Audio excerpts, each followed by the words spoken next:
There's a unique ache in missing someone, isn't there? It's a feeling that's not quite pain, but not quite comfort either. Why do we miss certain people so much? And what is it about their absence that stirs something so profound within us? Today, we're diving into the psychology of longing, of missing, and of the quiet, complex ways our hearts hold on to others. When someone we care about isn't with us, their absence creates a unique kind of space, one that seems to hum with a quiet intensity.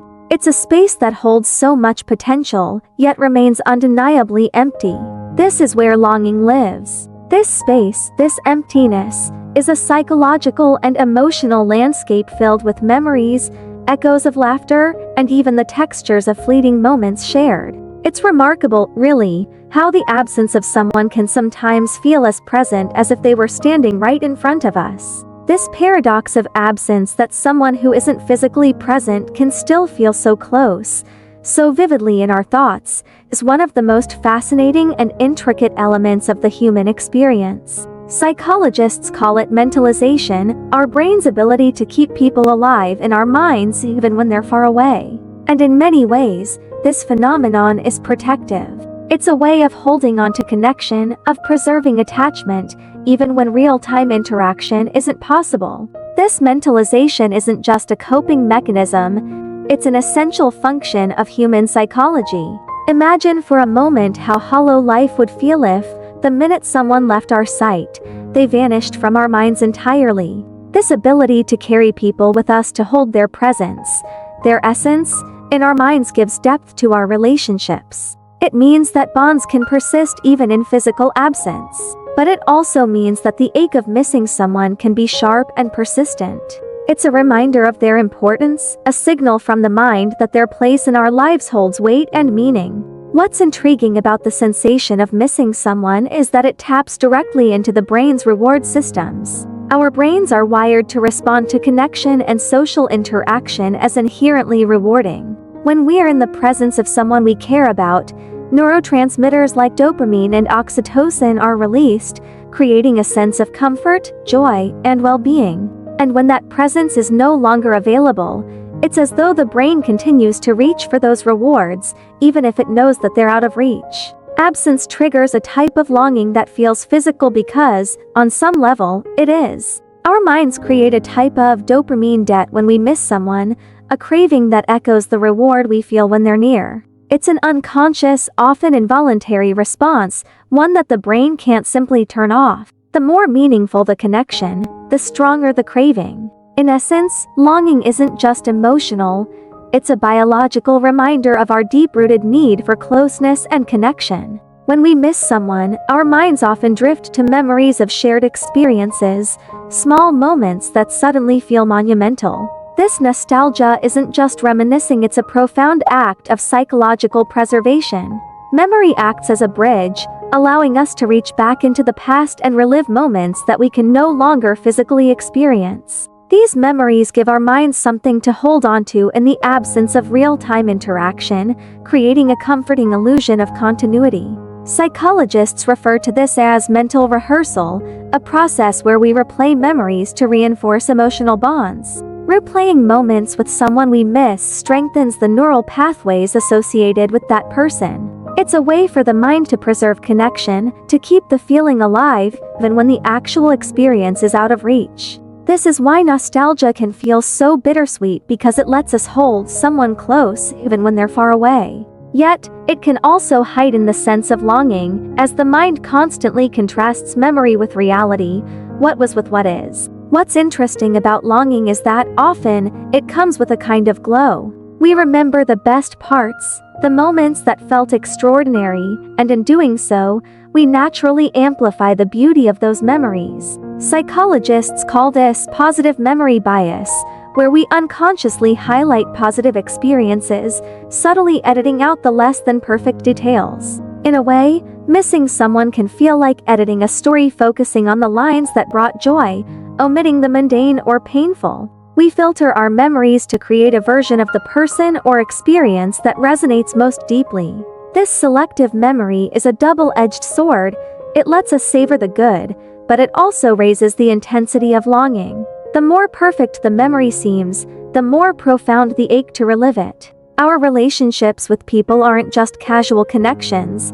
They're rooted in deeply ingrained attachment systems that have developed over the course of our lives. From infancy, we learn to bond with those who care for us, and these attachment patterns influence how we connect with others as adults. When we miss someone, especially someone who has a significant place in our lives, we're feeling more than just a surface-level absence. We're tapping into a foundational psychological need for security, warmth, and connection. When we feel close to someone, our brains and bodies respond as if that person is a part of us. Missing someone, then, isn't just emotional, it's existential. It signals a temporary disruption in that attachment, a reminder of the need for connection that lives deep within us. It's this same attachment system that gives relationships their resilience, enabling us to hold on to people in our minds and hearts, even when they're not physically present. It's a testament to how fundamental connection is to our well-being, to how, in many ways,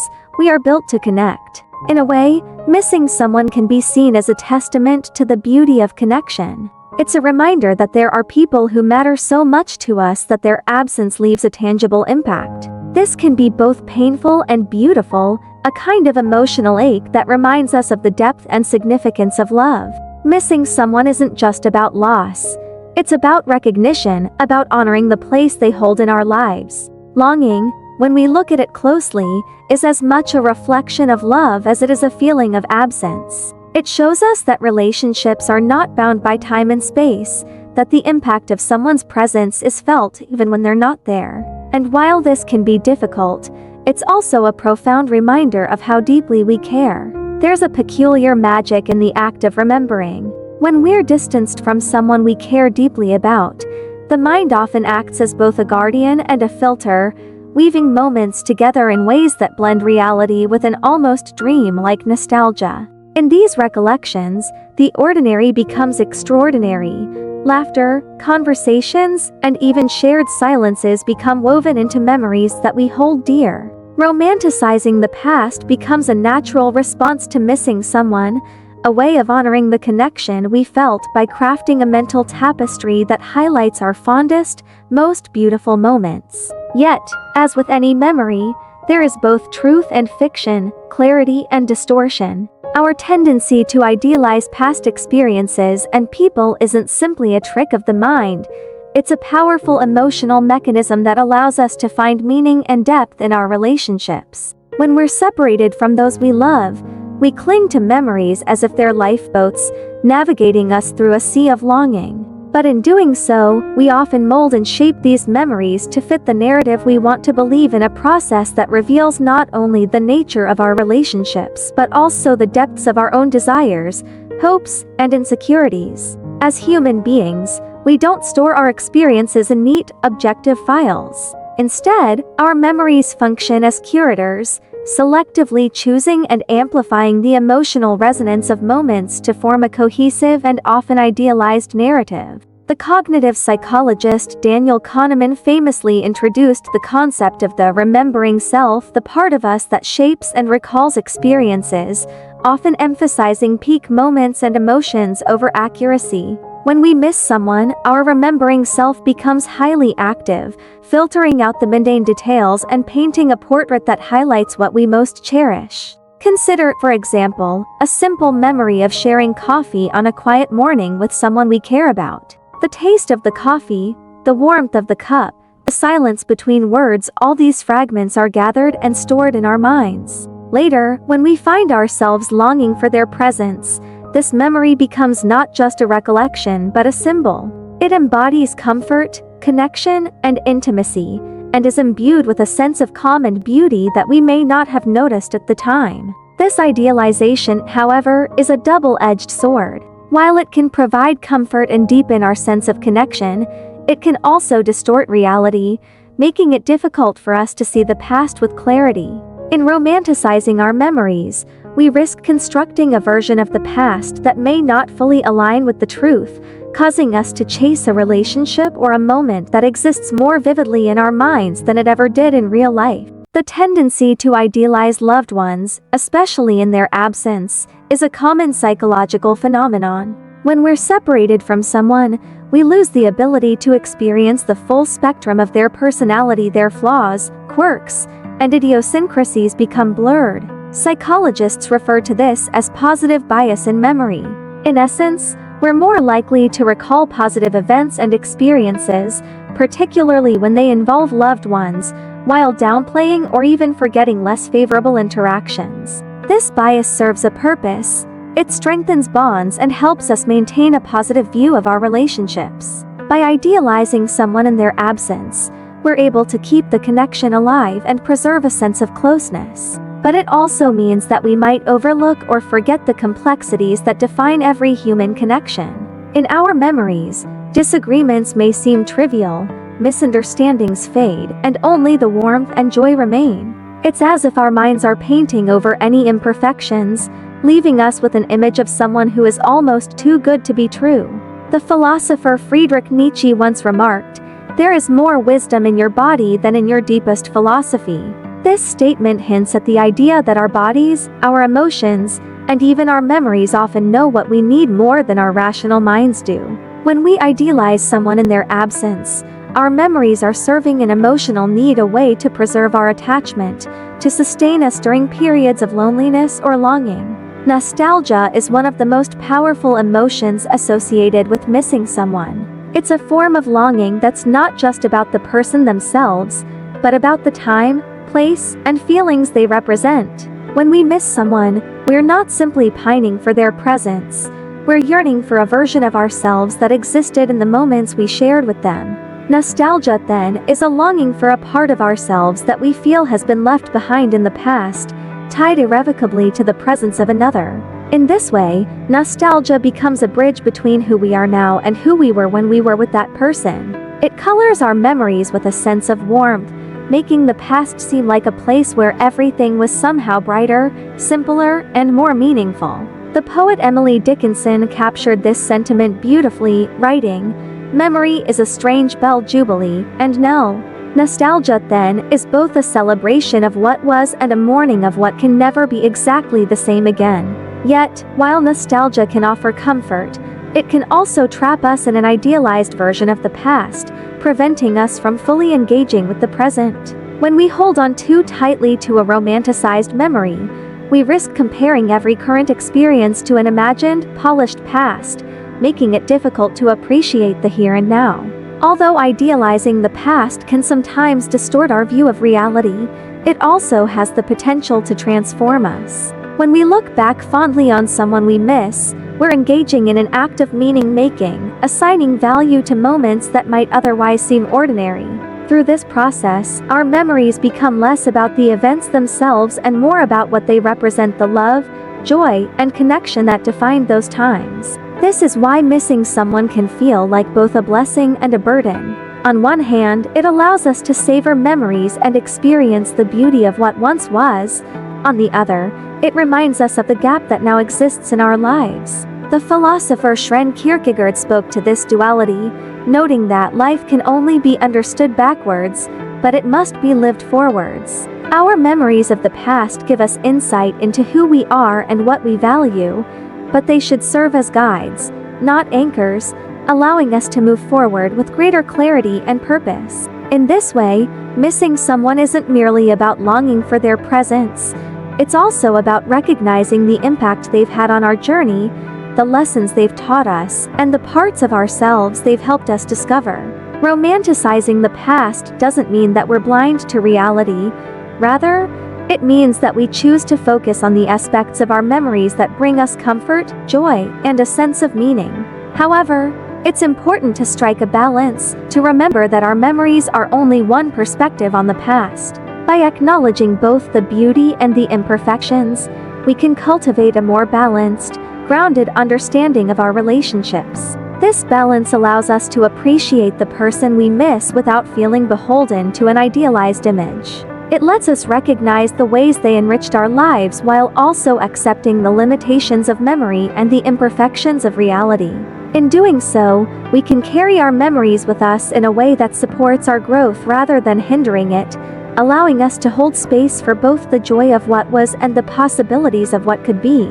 To miss someone is to experience the human condition in its fullness. It is a testament to the power of connection, to the significance of shared experiences, and to the depth of our emotional lives. By romanticizing the past, we're not merely creating illusions, we're honoring the parts of our lives that have shaped us, that have brought us joy and meaning. As we navigate the complex terrain of memory and longing, let us do so with reverence and awareness. Let us recognize the ways our memories serve us, while also staying grounded in the present. By embracing both the beauty and the imperfection of our memories, we can move forward with a sense of gratitude and openness, allowing our connections past and present to enrich our lives in ways we may never have expected. Just as our memories can bring joy, the pain of separation can teach us about resilience and remind us of the profound meaning we find in our relationships. This delicate balance between cherishing what was and enduring what is leads us to the next question: why does it hurt so much to be apart, and what can this pain teach us about who we are and what we need? Separation is a powerful teacher. When we're forced to be away from someone we care about, whether due to distance, life circumstances, or even the end of a relationship, the pain we feel is more than a simple sense of loss. It is a layered, complex sensation, filled with echoes of past moments, and said words, and sometimes even regrets. The pain of separation reminds us that love and connection are not only profound sources of joy but can also be intense avenues of growth and self-discovery. In the quiet moments, when we feel the absence of a loved one, we're often left to confront parts of ourselves we may not otherwise encounter. This process, although painful, teaches us important lessons about our emotional resilience, our attachment to others, and the strength of the connections that define us. Through this pain, we start to understand that separation, as agonizing as it can be, is also an opportunity to evolve, to look inward and grow. Consider the words of Rainer Maria Rilke, who wrote, "For one human being to love another, that is perhaps the most difficult of all our tasks." Rilke recognized the inherent complexity of love, acknowledging that loving someone else inevitably brings us into contact with our own vulnerabilities, insecurities, and fears. When we're separated from those we care about, it's as though we're gazing into a mirror that shows us parts of ourselves that love has illuminated. In this mirror, we see reflections of our deepest desires and fears. We may feel insecurity creeping in, questioning whether the bond we share with someone will endure the test of time and distance. Or perhaps we recognize a dependency we didn't realize we had, a longing for someone to complete us or validate us. Through the pain of missing someone, we're invited to look at the origins of these feelings, to confront the parts of ourselves that have gone unexplored. Viktor Frankl, a renowned psychiatrist and Holocaust survivor, explored this theme of finding purpose within suffering in his influential work, Man's Search for Meaning. Frankl proposed that suffering, if given meaning, can become a powerful source of personal transformation. In moments of separation, we're given a choice, to dwell in despair or to find purpose in our longing. According to Frankl, in some ways, suffering ceases to be suffering at the moment it finds a meaning. Applying Frankl's insights, we might ask ourselves, what is the purpose of this longing I feel? Missing someone, in this light, becomes more than an ache. It is a testament to the strength of our attachment, to the depth of our affection, and to the significance that person holds in our lives. By reframing longing as a meaningful experience, we begin to recognize it as part of our journey toward understanding ourselves and others more deeply. Through separation, we learn patience and humility, acknowledging that love isn't always about immediate gratification, but often about enduring the spaces in between. When we miss someone, it's a reminder of the times we shared and the possibilities that await in the future. It's an acknowledgement that relationships are as much about presence as they are about absence, as much about unity as they are about individuality.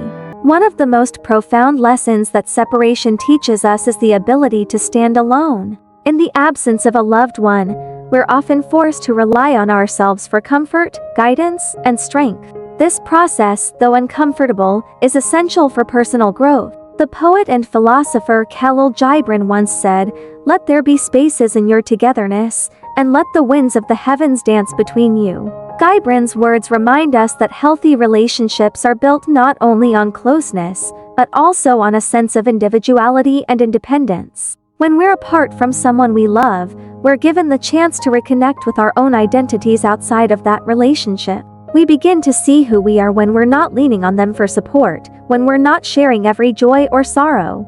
It's an invitation to rediscover ourselves, to nurture our own interests, and to become whole in our own right. This period of solitude can be immensely rewarding, as it offers us the chance to understand our own needs, values, and dreams. In a way, the pain of separation serves as a rite of passage, allowing us to transition from dependence to independence. It reminds us that while love and companionship are vital parts of life, they should complement rather than complete us. By embracing this opportunity for self-discovery, we grow not only as individuals but also as partners, becoming more resilient and self-sufficient. When we are finally reunited with someone we've missed deeply, the joy of their presence is often heightened by the memory of their absence. The French writer Marcel Proust eloquently observed, "The real voyage of discovery consists not in seeking new landscapes, but in having new eyes." After a period of separation, we come back to our loved ones with new eyes, appreciating them in ways we might have previously taken for granted. This heightened appreciation is a form of gratitude that can deepen our connections. Gratitude, as many studies in psychology have shown, plays a significant role in strengthening relationships. By missing someone, we become more attuned to their qualities, their quirks, and their impact on our lives. Absence gives us the space to see what we truly value about them, to acknowledge their importance, and to approach the relationship with a renewed sense of respect and appreciation. Gratitude also serves as an antidote to the despair that sometimes accompanies longing. Rather than focusing solely on the pain of absence, we can shift our perspective to gratitude, celebrating the relationship itself and the moments we have shared. In this way, separation not only deepens our appreciation for our loved ones but also strengthens our capacity for resilience and hope. Memory plays a crucial role in the pain of separation. Memories of shared experiences, laughter, and conversations become both comforting and bittersweet. They allow us to feel close to those we miss, yet they also remind us of their absence. This dual nature of memory is beautifully captured by Gabriel Garcia Marquez, who wrote in 100 Years of Solitude, "He was still too young to know that the heart's memory eliminates the bad and magnifies the good." Our memories, it seems, are often tinged with a sense of nostalgia, an idealized version of what once was. While this can intensify our longing, it also serves as a reminder of the positive impact others have on our lives. Memory, in this sense, is a bridge that connects us to the past, allowing us to carry pieces of our loved ones with us, even when they're far away. Through memories, we can find comfort and continuity, knowing that the bonds we've built are not easily broken. Yet, it's important to remain grounded in the present. While memories can offer solace, they should not prevent us from fully experiencing our current lives. Instead, they can serve as gentle reminders of what we value, guiding us as we move forward and shaping our future interactions. The pain of separation is never easy to bear, but within this struggle lies an opportunity for profound personal growth. By confronting our emotions, exploring the roots of our attachment, and embracing the journey of self-discovery, we emerge stronger and more self-aware. As we learn to navigate the complexities of separation, we also learn to cherish the connections that bring meaning to our lives. Separation teaches us resilience, patience, and gratitude. It reminds us that love is not solely defined by physical presence, but by a deeper, intangible bond that endures across time and space. By embracing the pain of separation as a natural part of the human experience,